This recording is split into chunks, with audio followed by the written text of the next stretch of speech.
બોલો બાપા મસ્તારામ બાપાની જય। તો મિત્રો જોઈ શકો છો મસ્તારામ બાપાનું મંદિર શણગારેલું છે, કેમ કે ટૂંક સમયમાં આપણે પૂનમ આવી રહી છે। તો અહીંયા જમણવાર પણ મોટો હોય છે અને શું કહેવાય જમણવાર હોય છે અને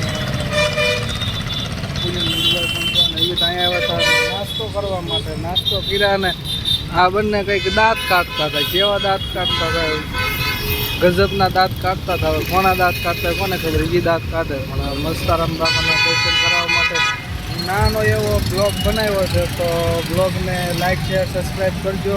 બહુ મોટો નથી બનાવતો, પણ એક જ મિનિટનો બનાવું છું, કેમ કે એને જેની પાછળ જોઈ શકો છો કે એની નાસ્તાની લારી છે, તો ત્યાં નાસ્તો કરવા માટે 2 મિનિટ ઊભા રહ્યા હતા।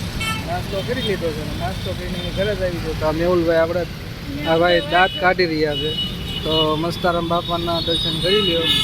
મસ્તારામ બાપાનું મંદિર છે, 1 મિનિટનો વિડીયો છે। લાઈક શેર ને સબસ્ક્રાઈબ કરી નાખો।